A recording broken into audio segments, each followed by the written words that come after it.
છે કે વરસાદ બાદની જે બીમારી છે એ રાજ્યમાં અપરંપાર થઈ રહી છે।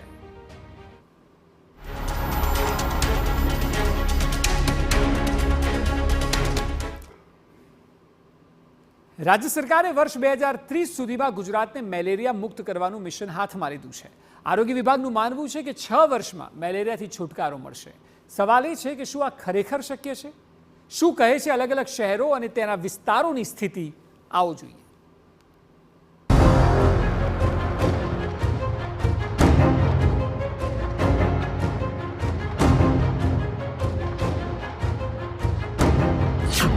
મેલેરિયા મુક્તિનું સરકારનું મિશન।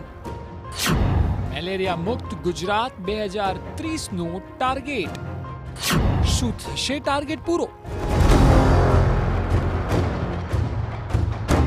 રાજ્ય સરકારનો ટાર્ગેટ છે કે આગામી 6 વર્ષની અંદર એટલે કે 2030 સુધીમાં ગુજરાતને મેલેરિયા મુક્ત કરવામાં આવે।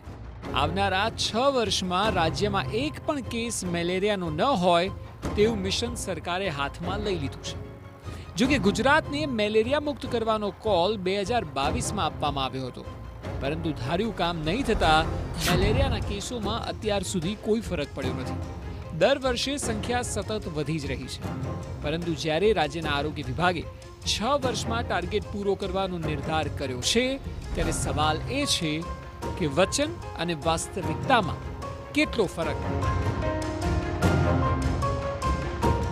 આ દ્રશ્યો છે વડોદરાના। વરસાદ પડે દિવસો થઈ ગયા, પરંતુ વરસાદી પાણી હજી આ રીતે ભરાયેલા જ છે।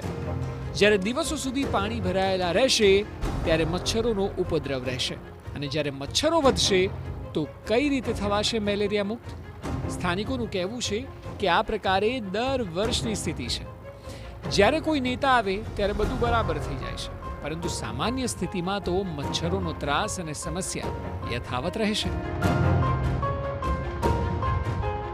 જે મેલેરિયા માટે જે મચ્છરદાનો જે દવાઓ છે આ દવાનો છંટકાવ કરવામાં આવે છે, પરંતુ જ્યારે કોઈક નેતા મંત્રી આવતો હોય ત્યારે જ કરવામાં આવે છે, પરંતુ પ્રજાની કોઈ પણ જાતની ચિંતા નથી। હાલમાં જે વડોદરા શહેરની અંદર જે કેસીસ વધી રહ્યા છે, તો આપના મીડિયાના માધ્યમથી અમારી ખાસ અપીલ છે કે જે પણ જે અધિકારીઓ છે, જે સ્થાનિક કોર્પોરેટરો, ધારાસભ્યો છે, આ તમામ લોકોએ મેલેરિયા મુક્તનું જે સપનું છે સપનું સાકાર કરવા માટે ખૂણસી છોડીને બહાર નીકળવું પડશે, અને ચોક્કસથી જે જગ્યા ઉપર કોમન પ્લોટ હોય કે પછી કોઈ પણ જગ્યાએ જે પાણી ભરાવતા હોય તે પાણીનો નિકાલ કરવા માટે તાત્કાલિક ધોરણે કાર્યવાહી કરવી જોઈએ। ગંદકી છે, પાણી છે, અને શહેરમાં રોગચાળો એમાં ફાટેલો છે, કોર્પોરેશન કશું ધ્યાન આપતું નથી। લાગી રહ્યું છે કે આના લીધે મેલેરિયાનો કેસ 100% કોર્પોરેશનના અધિકારીઓ અને સત્તાધીશોએ બહાર નીકળીને કામ કરવું જોઈએ। બહાર નીકળીને અને આની નિષ્કાળજી કોર્પોરેશન જ જવાબદાર છે। આ સ્થિતિમાં લોકો પરેશાન છે, ત્યારે શું આમ મળશે મેલેરિયાથી મુક્તિ?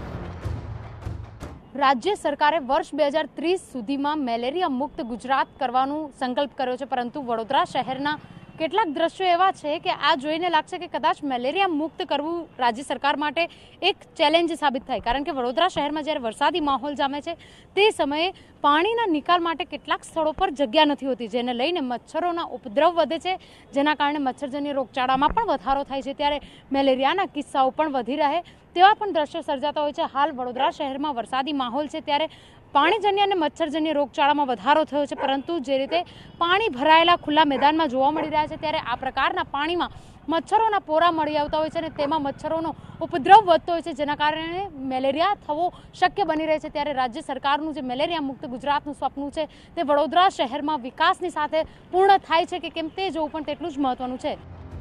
આ તરફ રાજકોટના દ્રશ્યો પણ જોઈ લો। અહીં પણ વરસાદી પાણી ઠેર ઠેર ભરાયેલા છે, અને ભરાયેલા પાણીમાં મચ્છરોનો ઉપદ્રવ પણ છે। નવાઈની વાત એ છે કે છેલ્લા 4 દિવસથી વરસાદ ન હોવાથી પાણી ઓસર્યા છે, પરંતુ કેટલાક વિસ્તારોમાં તો પાણીના ખાબોચિયા યથાવત છે, અને આ ખાબોચિયા ચિંતાનું કારણ બની રહ્યા છે।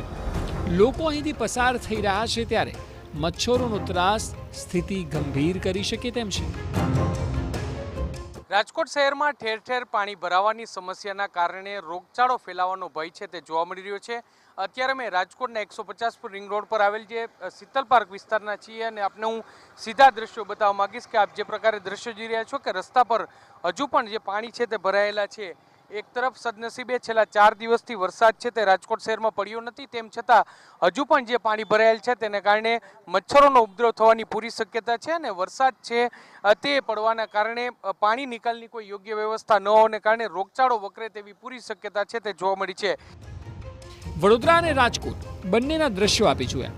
મુસીબત એ છે કે સરકારે ભલે મેલેરિયા મુક્ત ગુજરાતનો ટાર્ગેટ બનાવ્યો હોય, પરંતુ આની આ સ્થિતિ રહી તો પછી તે શક્ય કઈ રીતે બનશે?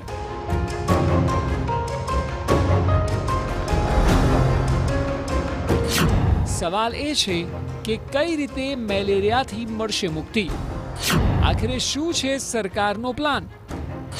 પાણી ભરાશે તો મચ્છર થશે જ, મચ્છર વધશે એટલે રોગચાળો વધશે.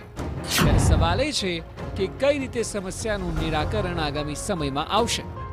સ્વાભાવિક રીતે વાસ્તવિકતા અને વચનમાં ફરક છે અને એટલે જ સરકારે જે મિશન હાથમાં લીધું છે તે અઘરું છે, જો કે અશક્ય બિલકુલ નથી. આશા એવી રાખીએ કે સરકાર ખરેખર સાચી દિશામાં પ્રયાસ કરે અને અંતે મેલેરિયા અને તેની સાથે સાથે અન્ય મચ્છરજન્ય રોગથી ગુજરાતની જનતાને